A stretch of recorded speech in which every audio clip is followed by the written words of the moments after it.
بلنه ورکو د جامعه مظهر العلوم نیازی مؤسس حضرت مولانا عبدالرحیم ابو پریز صاحب ته چې د دریس خواته تشریف راوړي او برخوالو ته خپله په زړه پورې وینا واوروي. ډېر قدرمن محترم حضرت مولانا عبدالرحیم ابو پریز صاحب مؤسس جامعه مظهر العلوم نیازی.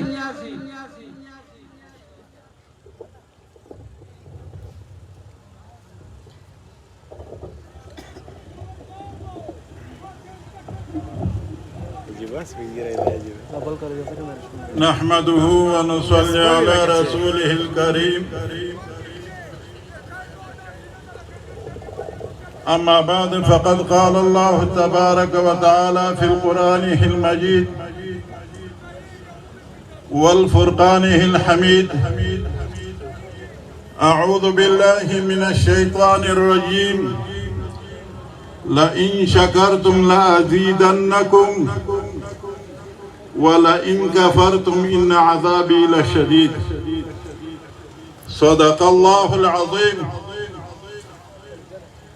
إن بطش ربك لشديد. صدق الله العظيم.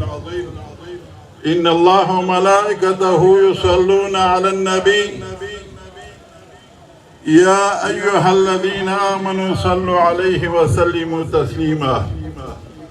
اللهم صل على سيدنا محمد وعلى آل سيدنا محمد وبارك وسلم وصلي عليه.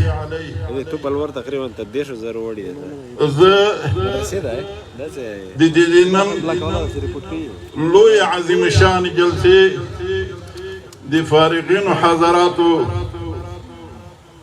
مبارکی اولا زموږ دی اسلامی امارت مشر محترم شیخ صاحب تا وایم او هغه بعد ز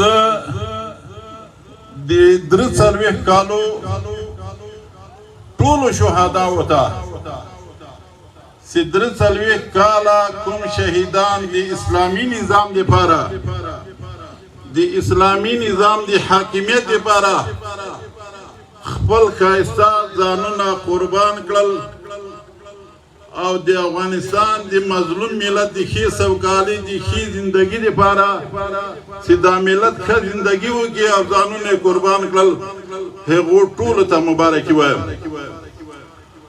او هغه نه بعد زه بیا د ټولو شهداو ورثو ته دې خوشحالیو مبارکي وایم.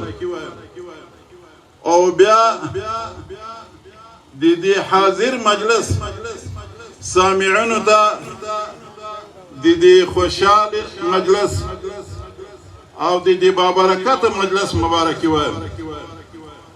او هغه نه بعد زه د خوست ولایت د تقریبا د 5,000 فارغینو ټولو ورثو ته مبارکي وایم.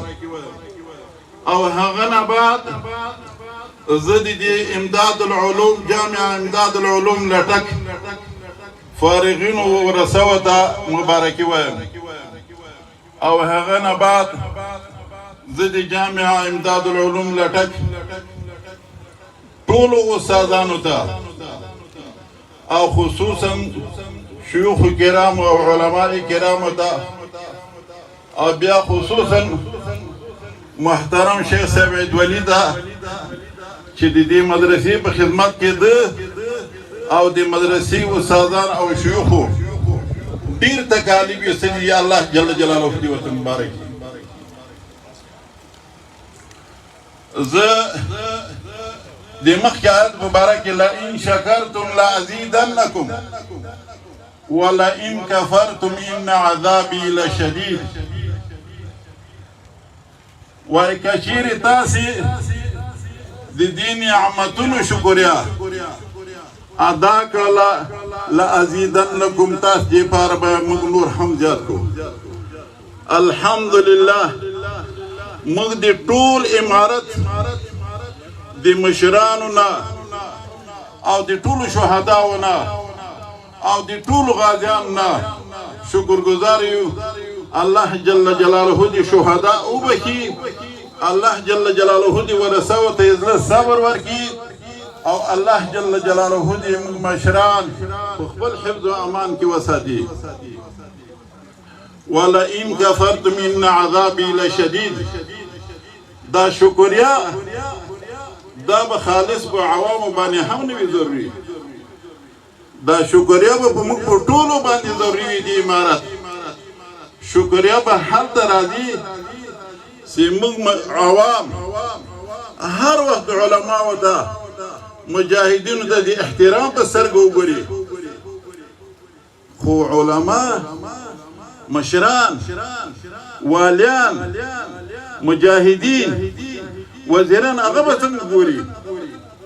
هغه به کوم رقم خلکو سره رویه کوي او کوم رقم خلکو سره به سلوک کوي. او د شلو کالو مخکې پرېږده خبرې، د اتو میاشتو 7 میاشتو مخکې حالات به بدله کوي او کدی نه بلار ورکېږي.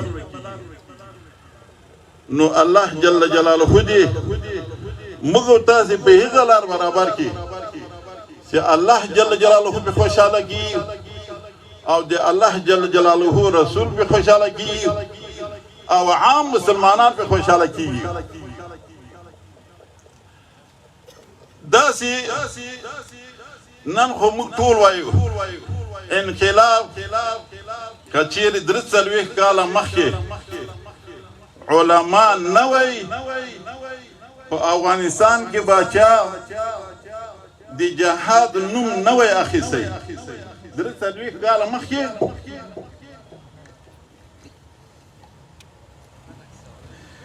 که 43 کاله مخکې افغانستان کې مشران علما حقانی علما نه وی، چا به د جهاد نوم هم نه وی اخیستی. او که بیا په دې شل کلن انقلاب کې مخکې که طلبا نه وی، دا نوي ښایسته ځوانان نه وی، یا موږ هغه فدایان نه وی، یا موږ هغه شهدا نه وی چې خپل پاک ځانونه د اسلام دپاره د وطن دپاره او د خپل مظلوم ملت د ښې زندگی دپاره ځانونه نه وی قربان کړي. دا انقلاب او دا خوشحالي به نن چا نه ولیدلې. خو الله جل جلاله دې هغو شهادتونه قبول کړي. خو خبره دا ده چې موږ تاسو امام ابو حنیفه رحمت الله علیه یو ماشوم ته وایي او ماشومه پام کوه چې ونه خویږي، پام کوه چې ونه خویږي خوږ به سي. ماشوم امام ابو حنیفه رحمت الله علیه ته فرمایي وای خیر ده که زه وخویږم، زه یو ماشوم یم، پښه به مې ماته سي، لاس به مې مات سي، خو پام کوه ای امام صاحبه چې ته ونه خویږي خدای ناکرده که ته وخویږي نو ټول عالم به در سره رسوا سي، ټول عالم به وخویږي. زه د مشرانو نه د طالبان نه دا خواست کوم عوام هر وخت سیخیږي، عوام هر وخت برابریږي، خو ګورئ مشرانو چې تاسې ونه خویږي، ګورئ طالبانو چې تاسې ونه خویږي، تاسو په لنګرو غلط نه سئ، تاسې په لیکسیز موټر غلط نه سئ. صابري صاحب نوم به وخت یو ذکر غلم صابري صاحب را ډېره ناشنا خبره یې وکړه، ما ډېر خوند راکړی، ډېر ځای دا خبره هم کومه. تاسو یو وخت کې او مشرانو او والیانو او وزیرانو او صاحبانو تاسو یو وخت کې له کفارو سره کفارو ملګرو سره مقابله هیڅ پروا نه کوله. صابري صاحب مولوي صاحب دعا کوه، مولوي صاحب نه خالم دي عالمان په سب کې حساب کې وای دعا کوه چې اوس مظلومانو سره مخ ده، اوس مظلوم ملت سره مخ ده، اوس هم کمزور خلکو سره مخ ده. مشرانو تاسې ډېر غټ انقلاب وګاټه خو دا انقلاب چا په دې نه ده ګټلی چې یو خاص کس هغه صلاحیت و دا انقلاب چې تاسو وګاټه او دا نن چې دا تازه تازه غږېږئ دا هم د شهیدانو وینو له برکته وګاټه دا دې باره کې شهیدانو وینې ورکړي دي دا د عکسو انقلاب نه ده دا د عکسو امارت نه ده دا د چی شي امارت ده دا د سرو وینو امارت ده نن وخت کې موږ تاسو هیڅ حق نه لري چې یو چا د وزیر صاحب دفاع عکس ودرو یا د بل چا عکس ودرو نن موږ ته دا باید دي چې لا اله الا الله محمد رسول الله سپین بیرغ وي او هغه نه اعلان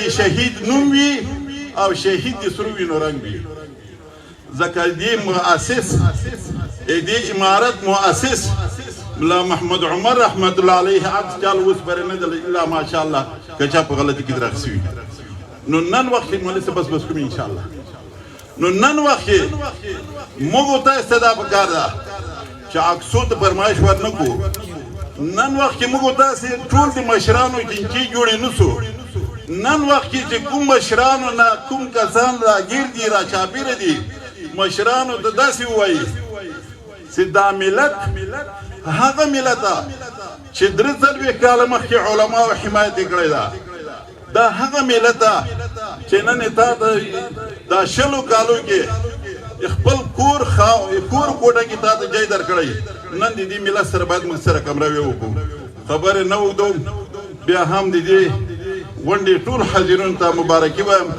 څه غلطي سوي معافي غواړم الله جل جلاله دې په دې مجلس کې ټول ته د خدای رضا په نصیب کړي واخر دعوانا